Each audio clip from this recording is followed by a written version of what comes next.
You're tuned in to Nerd Overload, your weekly show for video games, movies, TV shows, comics, tech news, and more. Now your hosts, Cody Pennick, Samantha Cross, Sam Dunham, and Josh Harrison. Hey everybody, welcome to Nerd Overload, the pop and geek culture show that's third in line for president if both Biden and Kamala Harris have to get colonoscopies. I'm Cody. I'm Sam. And I'm Speaker of the House, Josh.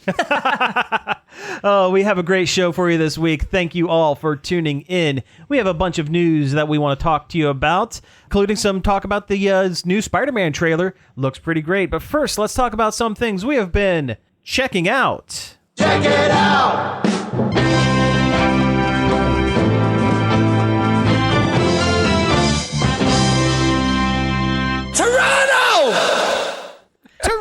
I'm sorry for doing two butt-related openings in a row. Oh, but... it's okay. You're good. You're good. All right, so yeah, things we've been checking out. I will be honest, I have not been checking out a lot this week. Been kind of a busy week at work.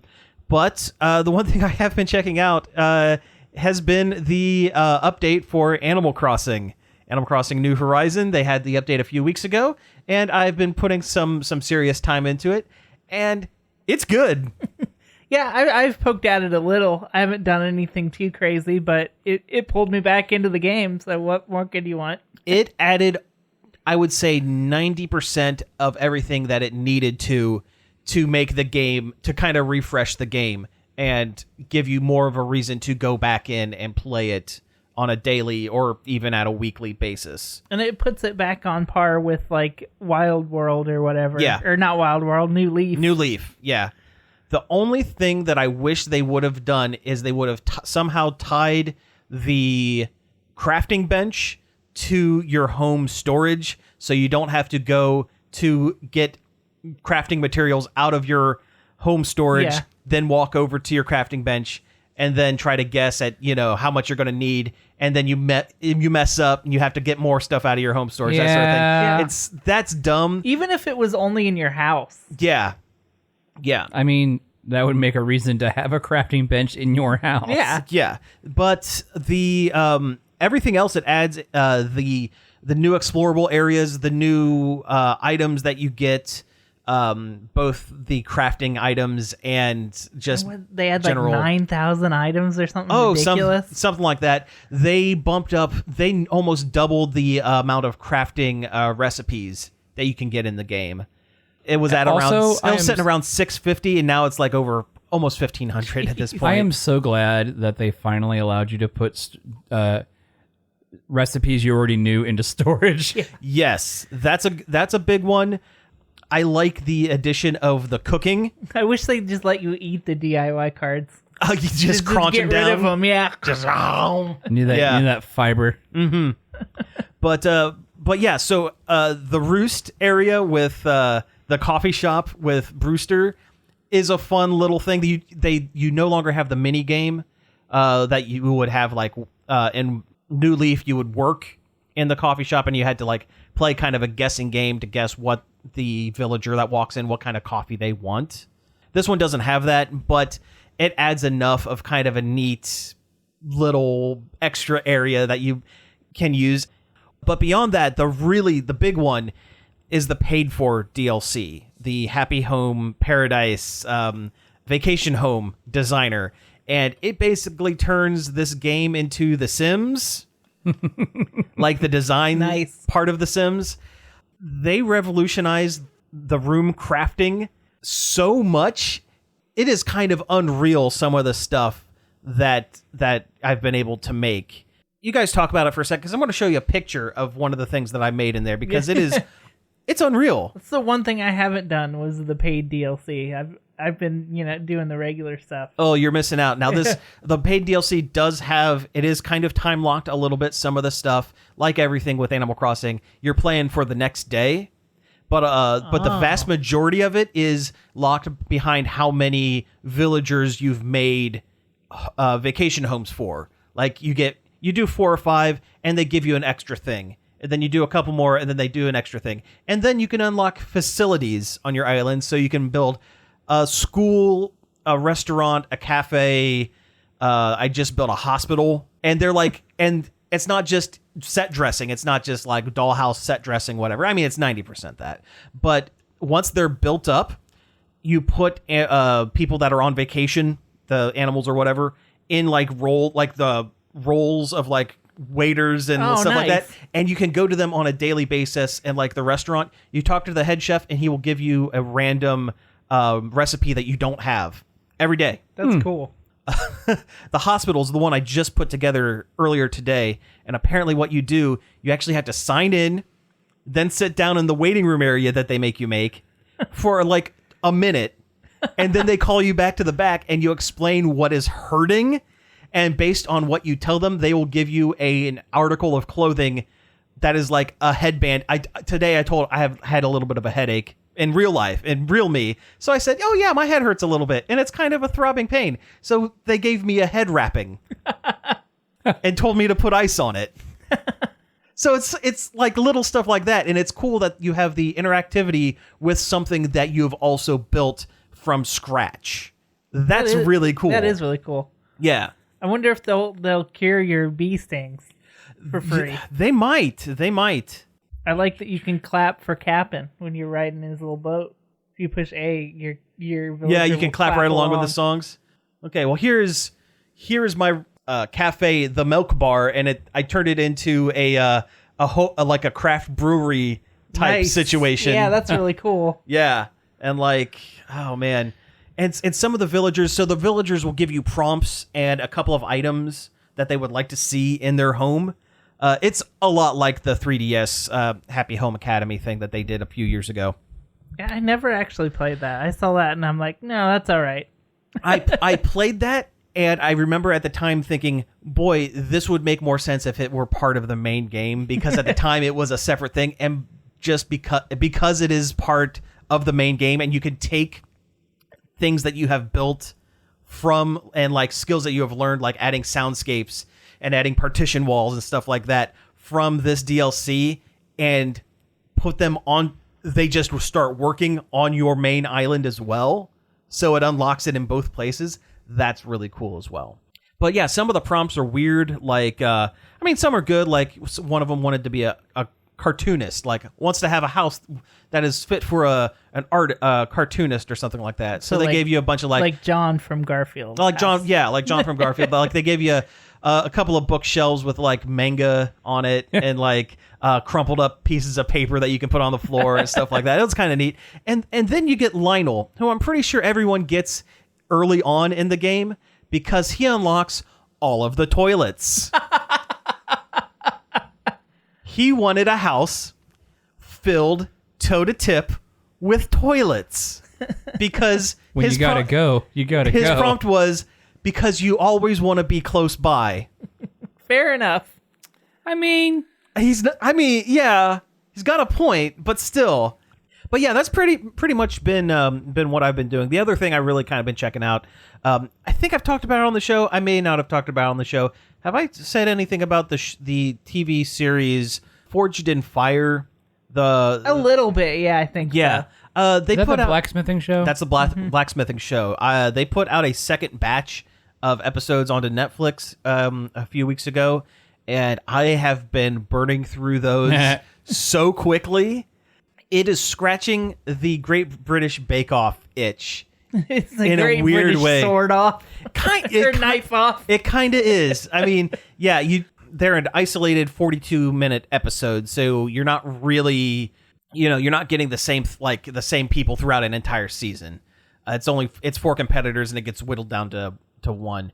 But it is I don't know. I guess maybe part of it is the how formulaic it is. Like it has a definite formula that it's going to hit these certain beats every single time. And it is interesting. I've never thought about blacksmithing. I've never had an inkling to do that. But after watching this show, I kind of want to make a knife. It's kind of cool. Like Damascus steel looks rad, but it is a death sentence for certain people when they do it on the show because they only give them 3 hours to make a knife. And the Damascus steel is when you have the soft steel and the hard steel mixed together, and it always cracks apart on them. It always falls apart on him. Also, one of the judges, Doug Marcada, he tests the knives and swords, the swords in the final round. That man is a crazy person. Does he go like Cold Steel? Yes. Yeah. Oh, yeah. No, the first test is usually either a ballistics dummy filled with Jell-O or an actual pig carcass that he will take whatever whatever real working sharp sword and will just go ham on it. So it's exactly like the Cold Steel videos. Oh, yes. Yes, he has taken claymores that a guy has built in his shed out back in rural Montana and has cut a pig in half with it. I swear, Doug Marcada is 50% knife, and it's fascinating because the guy's like a martial artist, and he just naturally he's done so many like armed martial arts like styles that he just naturally knows. I mean, I'm sure it's editing or whatever, but he knows how to grip every single one of these weird weapons. Like, how do you fight with a Zulu war axe? And yet he was able to just destroy a ballistics dummy with a Zulu war axe. I've been seeing like little memes pop up in one of my Lord of the Rings groups, where like the scene from the council where like Gimli's like, well, fine, I'll do it, and he tries to destroy the ring with an axe and shatters it. Yeah. Like somebody took the guy from Forge and Fire. It's like, Gimli, son of Gloin, your axe is catastrophically It's had a catastrophic failure. We're going to ask you to leave the forge. It said leave the council. Yes. Yep. But speaking of binging things on Netflix, Yeah. I have already watched all of the second season of Tiger King.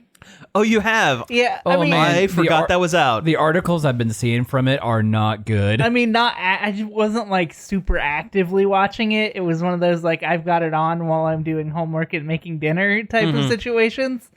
But it definitely was more Tiger King. Oh, okay. Does it lead up like?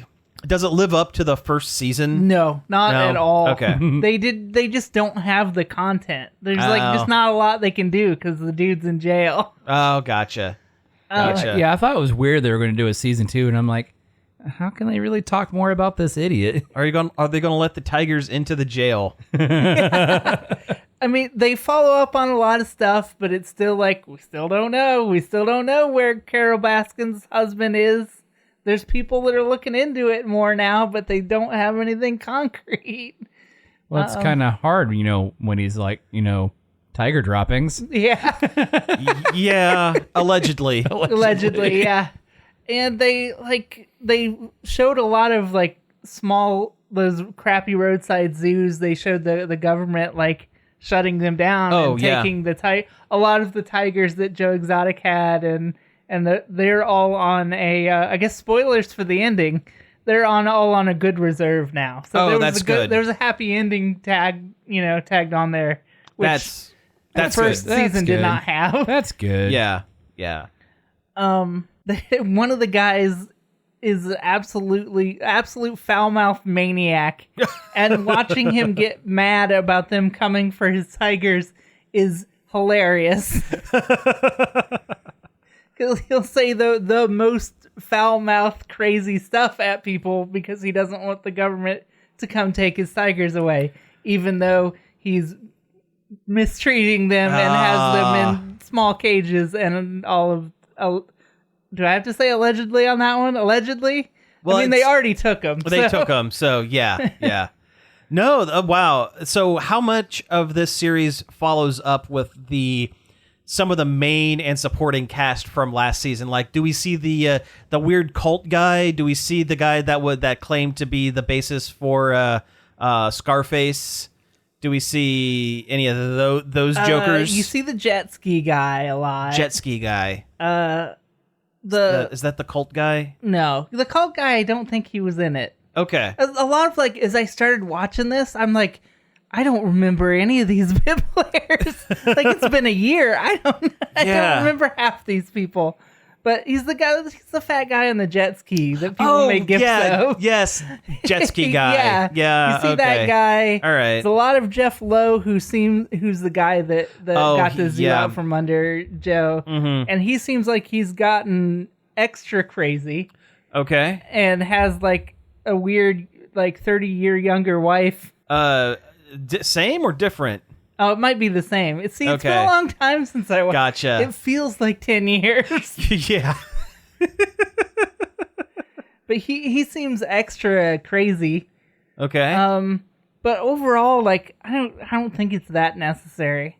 Okay. Does this this is the last question I have about this. Does it feel like any part of this is a little more put on because the people that are being interviewed for it and being followed for it kind of know about the success of Tiger King 1 and saw the kind of recognition, whether it be positive or negative, that Joe Exotic got due to the first season? No, it still feels genuine. Okay, and that's what I was. The fact that it got so popular is part of the documentary. Like they're fully aware of that and kind of cover it. And they talk about the people who want to get him out of jail and are using that as a means to try and prop themselves up. Clearly, sure. Yeah. So I mean, they're very well aware of the popularity of the show, but it's rolled into the documentary in such a way where it feels genuine, and it does this could have been the most cynical cash-in second season. That's kind of what I thought it was going to be. That's why I kind of avoided it, to be honest with you. I was leery to start it because I figured it would be a cynical cash-in. Yeah. But no, it's a legitimate documentary that follows up on a lot of things. It's just like there's not a lot of things to follow up on yet. Gotcha. Okay. So you're saying Tiger King Season 3. Yeah. The return of... Yeah, when he gets out of prison. Return of the King. Return of the King. No. But, I mean, it's a good one to put on. Like, I had it on in the background while you're doing other stuff. You're like, oh, hey, it's that idiot. Hey, look, it's that idiot. Hey, look, it's that idiot. And you could be saying that about at least a dozen people on the show. You have no idea which one I'm talking about. And I don't think they should have put him in prison for 20 years. That's a really long time. he did some bad stuff. That's true. But yeah, I mean, I take animal cruelty very seriously. Yeah, I'm not... That's true. Yeah. But he didn't go to prison for animal cruelty. He went to prison for, alleged pay for murder situation. I mean, conspiracy to commit murder is also a big offense. Yeah. Yeah, that's also not good. Josh, what have you been checking out this week? Putting you on the spot. Maybe 10 years. Maybe 10 years, but not 20. Oh, God, what have I been doing? Other than sleeping on my couch almost as soon as I get home from work. I know that feeling. Yeah, sometimes it'd be like that. Sometimes a good couch nap is like the best nap.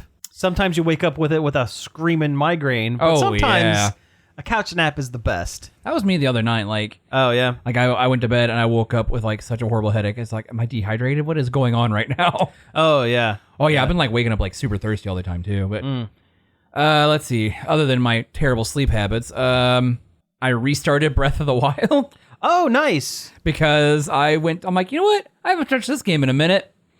According to my save file, I haven't touched it since 2017. Oh, so yeah, just a minute, and I was like, oh man, I loved this game. I don't know why I stopped.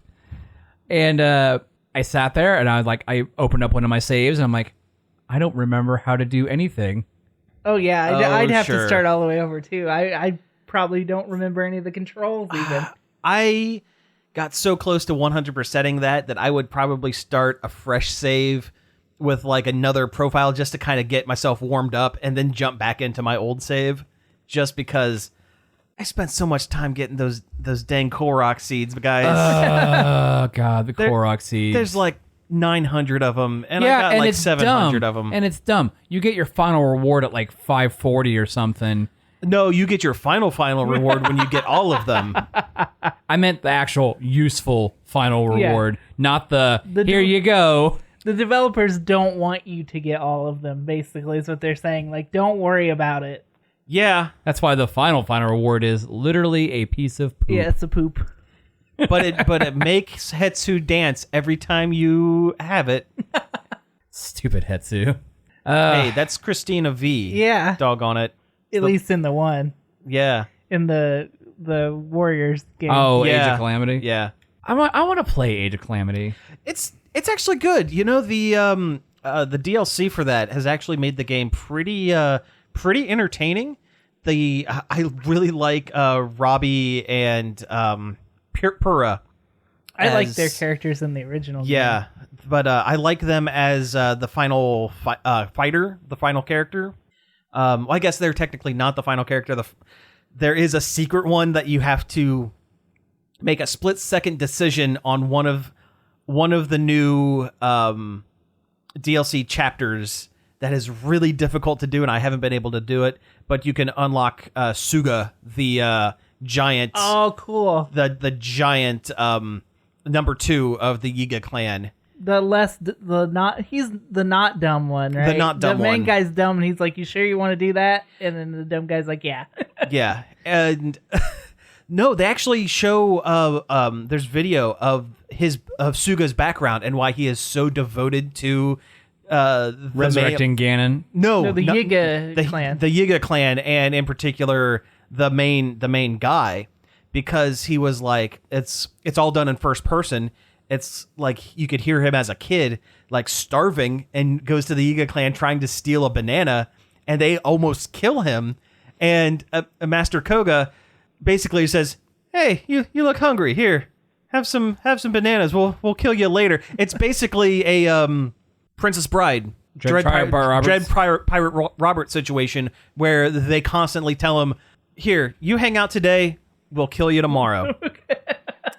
And eventually, It just turns Rose- into hang out every day. hang out every day, and became like number 2 of this Master Ninja clan. See, it kind of weirds me out because Koga and stuff shouldn't be alive 100 years later. Master Ninja I mean, with magic. I mean, I guess. I mean, at least with like Impa, she's old by Breath of the Wild. Who's to say underneath the mask, Koga isn't? Oh, true. I kind of forget they all wear masks. Mm-hmm. Stupid Yiga. Stupid Ganon ninjas. The only thing that I wouldn't like about starting it over is now the mystery is gone. Yeah. That feeling when you first play it and you don't know how everything works and the world feels so Fresh. open and amazing, and that's gone and you can never experience it again. I mean, Yeah. I've been gone for so long. I think I've forgotten more than I discovered. Oh, the first time playing that game though, like you don't was- know, like it was, Really good. yeah, it was mind blowing. Well, also the fact that like even though we all started at the same time, everyone's game was a little different because we all went in different directions, and you know everyone went to a different place in Hyrule first. Yeah. Which one was the first town of the 4 main areas did you go to first? I think Zora's Domain. Zora's? Okay. I think I went to Gerudo. Really? Okay. I went to the Rito. I went to Bird Person Town. The Rito was like the last one I did. Yeah, it's the last one I did too. I think it's technically the first one they want you to do is the Bird Person Town. I thought it was the Zora. I think they track you towards the Zora. I mean, Zora's Domain is closer to Kakariko Village. Yeah, and the first like power up thing you get is a self heal. It's true. I felt like the bird one was the easiest one though. It kind of was. Yeah. Yeah, that area is kind of light on stuff. Yeah. I don't know. I think I spent a lot of time just exploring. Like, it took me forever to actually get into the Divine Beast stuff. Yeah. Well, that too. Yeah. The Gerudo one is the best one of all of them also. Agreed. Just that whole area is better. It has so much going on. I mean, yeah. There's just a lot of fun little side stuff to do. Mm-hmm. Like the whole thing, like catfishing a guy to get his boots. Yeah. Yeah. Then you got the sand walrus surfing is cool. That's a lot of fun. You got sandworms. You got the shahid.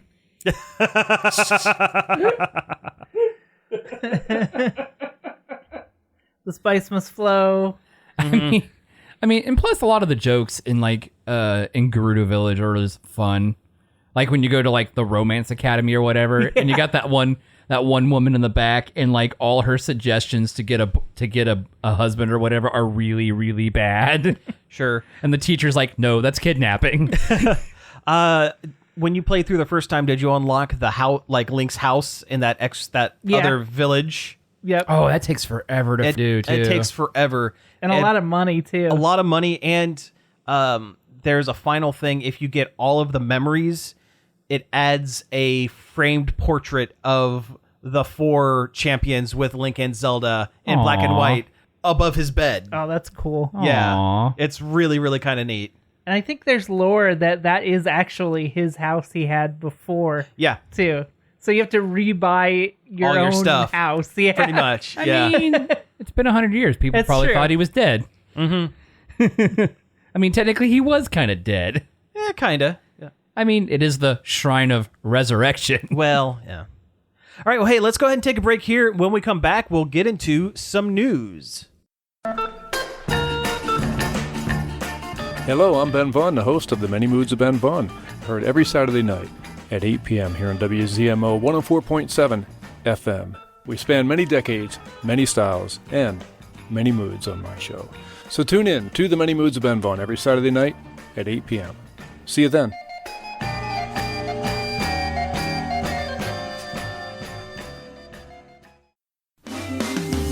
This is Gail Martin. Hi, this is Carol Kelly. We'd like to invite you to join us for our gardening and outdoors show here on WZMO. We talk about observations and insights about what's happening from week to week with plants and animals in the woods and fields around us, as well as what's going on in the garden. In the Green Outdoors airs Saturdays and Mondays at about 9:30 a.m. right after the second cup. We hope you'll join us. Hey, we're back from the break. Had a couple of ads for various shows on the network. But yeah, so we're going to go ahead and get into a little bit of this news.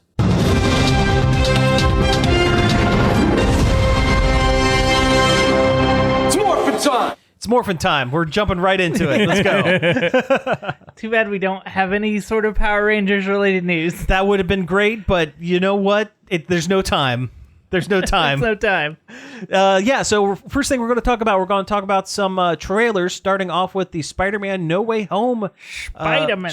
Yeah, give me pictures of them. We got pictures. Moving pictures of them.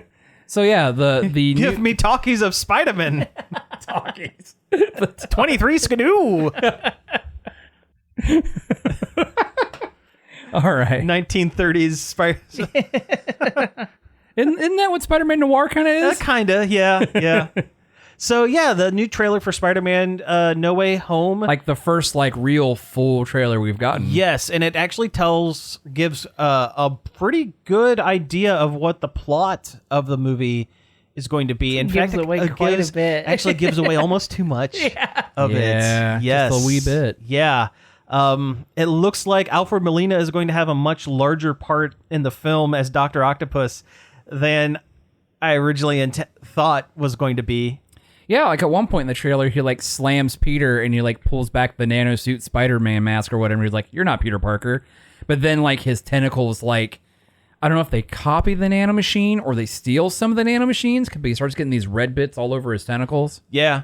But yeah, they kind of go into this whole thing where when Peter interrupts Doctor Strange casting his little everybody forget who Peter Parker is Spider-Man thing, they rip holes in reality. And they bring back not just villains from the various realities, but also back from the dead? Was that kind of what they were implying? Well, because Dr. Octopus, basically, he says in the trailer, these are all villains that Spider-Man has killed. I thought Doctor Strange said that. Oh, Doctor Strange said that. Yeah. Yeah, you're right. You're right. Which is, that's too much information to drop in your trailer. Yeah. That seems... Well, here's the thing. Doctor Strange, can manipulate time and everything, and also he could probably see into multiple universes. He can, because he does it in Infinity War. Oh, yeah, the different outcomes and stuff. So he, probably has seen this and knows what's going to happen to these people, but I don't think the villains themselves know what's going to happen. See, I actually think they are back from the dead because Octopus seems like he has kind of more of an idea of what's going on than he did during his own film. And also, Electro is visually Different. What if he's Electro from a separate Amazing Spider-Man universe? Different but similar kind of situation? Well, maybe. I mean, that whole scene with like Electro, like that. I didn't realize there was a third villain in that image until I rewatched the trailer like another second or third time. But, like, Sandman? No. Yeah, because Sandman is there. Sandman's there. Yeah, like when you see Electro arcing and stuff, and you see the Sandman's face coming up from the bottom, you see Lizard. Oh yeah, Lizard is there. Yeah, Lizard's there. There's also a separate Goblin that they have. We don't know who it is. Well, we do see. It's Hobgoblin. No, I mean, it might be. Yeah. Because that's the thing. That's like, Ned. Ned's character, like his name is the Hobgoblin. It's got Hobgoblin. Yeah. Oh no, is Ned gonna break bad? Or is he Ned from another universe? Yeah, multiversal true. Ned. But yeah, was that Willem Dafoe Sounds like doing the voice? A short-lived animated show on ABC Saturday morning. Multidimensional Ned. Yeah. I don't know. I'm super excited. You didn't answer my question. What do you think that was Willem Dafoe doing the voice of Green Goblin? Oh yeah. Yeah. Yeah? Oh yeah. I think they've said it is. Oh, they have? Okay. Yeah. Oh yeah. That's William DeFriend. I was about to say, or was it Willem DeFriend? No, this is clearly a Willem Dafoe. Yeah. Spider-Man. Oh man. You know, as cheesy as the Tobey Maguire Spider-Man movies are, They're great. they are great. I mean, they're Yeah, things are allowed to be cheesy. Yeah, I wish they're more. allowed. I wish more things were. That's why the Venom movies are so great. Yeah. You want to go up? Oh, that would be so great if Tom Hardy showed up in this, even for a brief second as Venom. Yeah. The fact that Mobius makes a Venom reference. Oh, yeah. Yeah.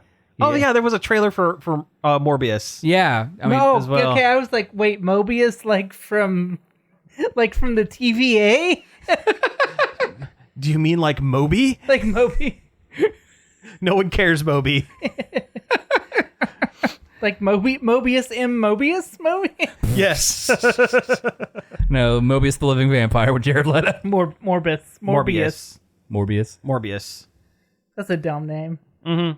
He's a dumb character. Yeah. Even from the comics, I've never cared about his character. The only time I liked him was on Spider-Man the Animated Series because they couldn't use actual vampirism because it was breaking Saturday morning cartoon Rules. Laws. So that's why he had suckers on his hands and he would constantly walk around saying, "I need your plasma." I can't while say doing like little crabby hands. I can't say blood, but they will let me say plasma. We don't know if I'm talking about the energy or the blood platelets.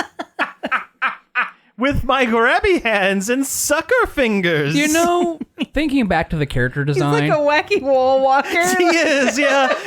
He's like a Garfield that you would stick in your car window. Morbius on board. Vampire on board. Living vampire. Yeah. Living vampire on board. You know, like in the comics and stuff, his character design looks so much like Mr. Sinister, Yeah. and I hate it. Why does it work for Mr. Sinister but not for Michael Morbius? Michael Morbius. His name is Michael Morbius. That's bad. Oh, that's something else from the Spider-Man trailer when Doc Ock says his actual name and they're laughing at him and like, no, your actual name. See, that's a little too like that's the source too on the material. nose. Yeah, that's too on the nose. Also, Spider-Man's name is Peter Parker. Yeah, I mean, comic characters have really bad alliteration in their names. Yeah, that joke was a little too like making fun of the source material for my taste. Yeah. I didn't care for that one. I don't know. It's kind of like going back to like the when Spider-Man meets Doctor Strange. It's like, I'm Doctor Strange. He goes, oh, we're using our made-up names, so I'm Spider-Man. Gotcha. Yeah. But, I didn't like the "Let's Scooby Do this" joke either. I didn't that like was bad. That one landed like Yeah, I mean, maybe in the that did movie not. it'll be better context. But yeah, maybe Scooby Doo is there. maybe. But like maybe It's it's the like multiverse. in the context of like Doctor Strange is just fed up with having to try to, or like he's Wrangle these teenagers. he's trying to wrangle these teens, or maybe that he's trying to talk hip with, he's doing the how do you do fellow kids Yeah, see that would thing work. Yeah, with those three, and he's overshooting it by saying like what he thinks is hip lingo. that would be funny. That would but- be great. Yeah, but out of context, it was not funny. Yeah. But anyway, that was the Spider-Man trailer. We have a couple other trailers we wanted to talk about. This next one, I just showed you, Cody. This is here. going to be fun to dance around for the radio. This is. Which is kind of why I wrote it on the board. Good. I like a challenge. So Hulu is doing a pseudo biopic based around Tommy Lee and Pamela Anderson. And if you were alive in the 90s and early 2000s, you know what the one specific thing is from the 90s and 2000s that they are famous for. That is not Baywatch and or Motley Crue, being the drummer for Motley Crue. It looks like it is a heightened reality comedy based off of this, starring Sebastian Stan, who was Winter Soldier as Tommy Lee, and was it Lily Allen? Is that Lily Collins? I'll look it up. Yeah, you'll look it up. But it also has Nick Offerman and Seth Rogen as the two guys that kind of they are involved in this whole thing. Lily James. Lily we were James. Both wrong. Wow, we were both way off. Lily James. But it looks hilarious. Yeah, it looks really funny. I love this scuzzy Nick Offerman. Like they have like gnarly bad hair and like I mean, it was the 90s. Well, yeah. But it looks funny, and it looks like they said it was written and directed by the guys who did I, Tonya, which that was a fantastic movie, legitimately very good. Also, Lily James she is almost unrecognizable in the Pamela Anderson makeup. I mean, I kind of felt the same way with Kristen Stewart as Princess Diana in Spencer. Yeah. I did not realize that was her. Yeah. I really want to watch that movie. I think it looks really good. I kind of do too. Yeah, I kind of do too. But yeah, I don't remember the release date. I guess for this is like the year for I think it might for be biopics. Out. Oh no, you know what? No, the Pam and Tommy thing is 2022, so next year. Okay, so we got some time. We got some time. Do you think they'll include the part where he steers the boat? We're dancing. We're dancing close. We're dancing close to the fire. Yeah. Anyway, this looks good. The third trailer. I didn't watch this trailer, so maybe you guys can talk a little bit about it. I didn't watch it either. Okay. There's not a lot, honestly. It's the live action short. Halo. Yeah, it's finally off the ground. And into space. They've been talking about doing a live action Halo project for so probably long. Since the last Halo game. No, God, no, even before then. Yeah. They've been talking about doing a live action Halo since like the end of the Xbox 360. And Spielberg has been attached to it this whole time, I guess. Yeah. Spielberg is like a huge nerd. Like he's way into this stuff. Like all this stuff. And I'm like, and that's cool. I'm like, okay. I mean, I guess it works out because the new Halo game just came out. Yes, it like surprise launched the multiplayer a couple days ago. Which is the big thing that most people play Halo for. That's what people want. Sure. I mean, it's like any other shooter in this modern age. It's people really, it could have a good story, but people just really want to play online. Now the question is, with the Halo live action trailer, will we get Chris Pratt as the voice of John Halo? or Cortana? Why not both? Yeah. Just talking to himself. Yeah. Who is voicing John Halo, man? Oh, I mean, it could just be the guy that does it in the game. I don't know. They would never do that. I don't know anything about Halo. If they're not getting... it's a TV series. Oh, it's a series. Cool. It's on. Yeah, it's going to be on Paramount Plus too. Oh, so I won't watch it. Yeah. Master Chief is a guy named Pablo Schreiber. He was in a series called Defending Jacob, a movie called The Devil Has a Name. Oh, he's in Orange is the New Black for 19 episodes. Oh. He's Mad Sweeney in American Gods. He was in a movie called First Man. He's in a movie called Skyscraper with The Rock. Oh, yes, the one where The Rock has a peg leg. Oh, it's not Skyscraper, the movie with Anna Nicole Smith. No, it's not that one.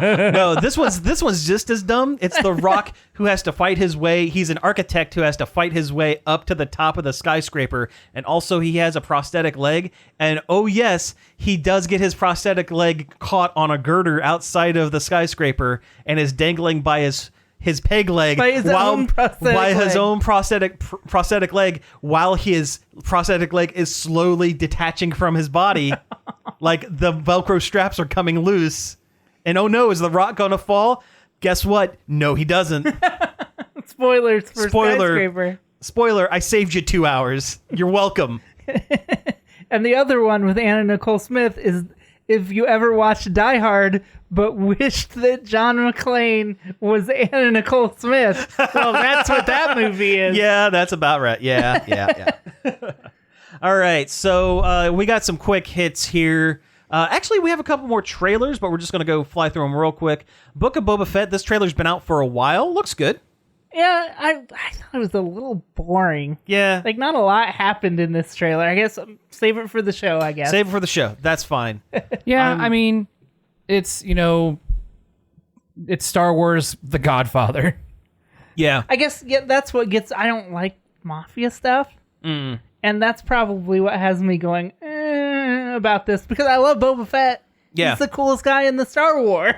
But something about this trailer just had me... It's not quite clicking. Yeah. There is something called 8-Bit Christmas. Which is about the Christmas the Nintendo came out. Yeah, it's looks like Christmas Story, but instead of a BB gun, it's a Nintendo, and instead of being in the late 40s, early 50s, it's the 80s, and Neil Patrick Harris is involved. And Neil Patrick Harris is an unreliable narrator because he keeps making things... hyping them up a little more than they should be, and it's affecting the reality of the story that he's telling, which is kind of interesting. But I will let you guys in on a little tiny secret. I can't stand the Christmas Story. Oh, I know that. I know you don't like Christmas Story. Yeah, well, this is for new listeners then. I can't stand the Christmas Story, and I watched the trailer for this and was like, no, I'm good. I love Christmas Story. And this, to me, feels like an insincere modern retelling of that. Yeah. Yeah, it almost feels like the Home Alone... The third one? The new one. Oh. The sixth one. The one that just came out. The one that has the kid from Jojo Rabbit in it. Yeah. And also Buzz is back as Officer Buzz McAllister. Oh. Yeah, it actually ties into... It's in canon with the original, too. When the kid gets left at home... When the kid gets home alone and the burglars come in for the first time, he's like scares the burglars off like multiple times. The first time, he calls the cops, and Buzz picks up the phone and dismisses it because he hangs up the phone. I watched the scene. I haven't watched the whole movie, but I watched the scene. He essentially tells his partner, yeah... My brother owns McAllister Home Security. He pranks me every Christmas. He calls me every year saying that someone's been left at home alone. Oh, that's dumb. Yeah. That's Wait, pretty so that's the thing that Kevin does when he grows up? He does home security? He does home security. He should have grown up a broken, paranoid man. Yeah. Like living like in a bunker in the woods. Exactly. That's where I would have went, but then it wouldn't be, $1 million blockbuster. Well, sure. Scarlett Johansson is back in the good graces with Marvel, I guess? Yeah, I guess. There was some kind of American Cinema Awards thing for ScarJo, and Kevin Feige, is that Feige? Feige. Yeah. It was there and said that they're working with her on something, some MCU related but not Black Widow related project that Scarlett Johansson's also producing. So apparently that's all water under the bridge now. I mean, maybe she's executive producer on a series, on a Disney Plus series that ties in with Black Widow, but not her Black Widow, or maybe they're gonna Gamora this thing and have an earlier version of Black Widow. No, they wouldn't. They said it wasn't Black Widow related, though. Okay. So then, yeah, it could be anything then, and that's cool. I mean, I'm glad that Disney threw enough money at Scarlett Johansson to get her sorry. to not be mad anymore, and they put aside their differences over fat stacks. So we're running kind of close on time, so this Activision Blizzard thing might have to wait until next week. I'm sure between now and next week there's There'll going be to something else. there's going to be something else. It's But been an ever evolving thing since forever. Just know that we're keeping an eye on this story. There are some crazy things going on with the World of Warcraft folks. It's / Call of Duty folks. It's / getting- everything. it's getting worse. It's leaking into the Activision part now. It is. Like, So yeah, we're keeping an eye on it. There was a trailer preview reel sort of thing for a new Earthworm Jim animated series. which is kind of out of nowhere. Yeah, I thought the series was basically dead and forgotten at this point. And maybe it should be. It was definitely of its time. Yeah. I love Earthworm Jim. It was one of my favorites when I was a kid. I love Yeah. Oh, I love the games. I And do. it was big there for a while. Like Wasn't there a cartoon? Oh, there yeah. was a cartoon with Dan Castellaneta, like Homer Simpson as the voice of Earthworm Jim, along with all your other voice actors From the Jim- 90s I mean, Saturday morning cartoons. Yeah, Jim Yeah. Cummings was in it. Jim Cummings and Maurice LaMarche, and I'm sure Rob Paulson was Yeah. there because Rob Paulson does everything. Rob Paulson does everything. Oh, by the way, new season of Animaniacs is amazing. Oh, really? Good. Yeah, it's been pretty good so far. Cool. But have you noticed that Rob Paulson's voice acting sounds weird? Like it's recorded somewhere else at a lower quality? Really? Oh, I have not. I have not. Now noticed. you will, because he sounds weird. Yakko sounds weird every time he talks. It sounds a little muffled, like because they probably did it remotely for everybody. Yeah. But you can tell with his for some reason. Well, that's weird because he has a podcast. Yeah, you would think he would he think would he have- would have a good audio setup, but who knows? Anyway, this Earthworm Jim, I love Earthworm Jim. I'm happy to see him come back. I put Earthworm Jim actually kind of up there near the Tick because they kind of had at It's the very time similar. very It is kind of a similar kind of tone. energy. And this trailer did not have that manic energy that I love so much about Earthworm Jim. It didn't feel right. they made him seem like a Hollywood jerk. The only thing that could save this is if that was intentional for this trailer, but the show itself is going to gonna be buck wild, cranked up, or it's a mockumentary style thing where it bounces back and forth between wacky, crazy things that he's doing in space and cutting to him talking to a camera, trying to, being like, "Oh yes, I saved the day, and it went very smoothly because I am the best," and it cuts to him like screaming and running around and things are on fire. That I think would work, and I think that would fit in the tone for Earthworm Jim. Jim has always struck me as a character that has a lot of nervous energy because he was Yes. once a lowly worm Yeah, who fell into a suit. yeah. So he doesn't know what's going on. The only other thing I could think is if this is a continuation, if it's not just a new series, but if it's a continuation of the adventures of Earthworm Jim, where at this point he's been in the suit for a very long time and he no longer has that nervous energy. Like he's saved the day enough times that he's like, He's got that cocky bravado. No, I am kind of the best. Yeah. I know that cow's coming from the first level. Yeah. I know that's going to happen. But no, I want to see a lot of the ancillary characters from Earthworm Jim. I want Psy-Crow. I want Queen Slug for a butt. I always Princess, what's her name? like Dan Castellaneta is great, but I always like the voice acting for him in the game better, where he had kind of a southern twang to his Yeah. voice. Because he's like a worm from the ground. That's Yeah, funny. that's it. Yeah.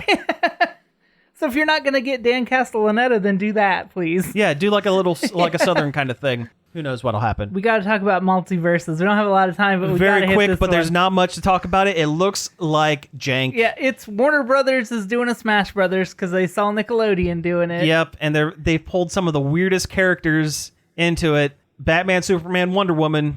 I'm glad. And to Harley see, Quinn. Harley I'm Quinn. glad to see Wonder Woman in a video game because she's surprisingly Absent. unrepresented in video games. She is. Even though she's been was like really popular in the 70s, you'd think they would have made an Atari game. Yeah, you would think, but no. But along with that is Steven Universe and Garnet. Yep. And let's see here. Tom and Jerry. Tom and as Jerry. like one character. Which is good. That's fine. That's good. Yeah. Arya Stark. from Arya Game of Stark, Thrones. animated Arya Stark. Did we say Bugs Bunny? We did not Nope. say Bugs Bugs Bunny. Bunny. And Daffy. Daffy's in it? I didn't see Daffy. I didn't see Daffy. Oh. Yeah, no, I just saw Bugs. And Finn and Jake. Jake. They're separate characters. And Shaggy doing Super Saiyan moves because that was a funny joke. That was the joke one time. Yeah, that's definitely a funny enough joke to warrant an entire character in a game and neglecting all of the history that character has. Also, all the characters kind of have like that, especially the Arya Stark one, have like that Disney Infinity kind of look to them. They all have a very similar art style to it. The animations themselves look very choppy and kind of low quality. They weren't as choppy as the Nickelodeon That's game true. is. No, I'll give you that. And they have voice acting. Yeah. Yeah. It definitely looks like a step up from the Nickelodeon game, but it still doesn't look right or good. It doesn't look right or good. It looks like a mobile game. And it's not. That's the thing. And they're apparently putting all their eggs in the hardcore gamer basket because it's not coming out on Switch. Which begs the question, if it's not coming out on Switch, why does it look like that? Yeah, do it right. My only thought is there have been rumors that NetherRealms, the folks who do Mortal Kombat, they're putting together some kind of 3v3 or 2v2 Marvel vs. Capcom style battler, kind of like Power Rangers Battle for the Grid. Or like I said, Marvel vs. Capcom, and that maybe this game is a test run, if not a test run, something to just kind of tide people over until this new game is made. And it could have been slapped together because they saw Nickelodeon do it and go, oh crap, our big one is going to be is still a year and a half out. We can't show anything about this. Let's take some assets and throw into a game real quick and just make it work. I can't see NetherRealm making a game that has Finn and Jake and Steven Universe in it. If they do it, it's going to be like all the R-rated Warner Brothers characters. Yeah. It's going to be all the movie characters that are in Mortal Kombat. It's going to be like that. Ed Boon loves Ultra Instinct Shaggy. He loves that meme. He posts it on his Twitter all the time. That might be in it then. Yeah. One thing I did notice and I thought was kind of funny in the video for it, when Bugs Bunny gets smashed out or whatever, there's a little thing like when he smashed out, it says, "That's all, folks." That is kind of funny. I also like that it has a focus on co-op play, because at least that makes it different than Smash Brothers. A little bit different. Yeah. And plus, Kevin Conroy's doing Batman, so it didn't sound right. But then again, Kevin Conroy's like 80 years old. Yeah. So, all right, so we have actually hit time, so we'll go ahead and wrap things up for the week. You have been listening to Nerd Overload. Thank you very much for tuning in. You can find us each and every day over at nerdoverload.com. You can find us on Facebook, Twitter, Twitch, Instagram, and Patreon at Nerd Overload now. You can send us an email at staff@nerdoverload.com or give us a call at 586-372-8020. Leave us a message and we might play it on this show. Let us know who you want to see in this Warner Brothers fighting game. Sure, why not? I don't know. Lord of the Rings characters. Freakazoid. Those are both very good ones. I like both of those. I mean, if you got the Game of Thrones in there, you're going to have the Lord of the Rings. Yeah. Might as well. Gandalf will show up exactly when he means to. As a DLC. You can find all of our back episodes on various podcast apps such as Apple Podcasts, Spotify, Stitcher, and more. And finally, I would like to thank David Pencil for the use of our intro and outro. You can find more of his stuff over at davidpencil.com. So again, thank you all for tuning in, and we will be back next week. That's all, folks.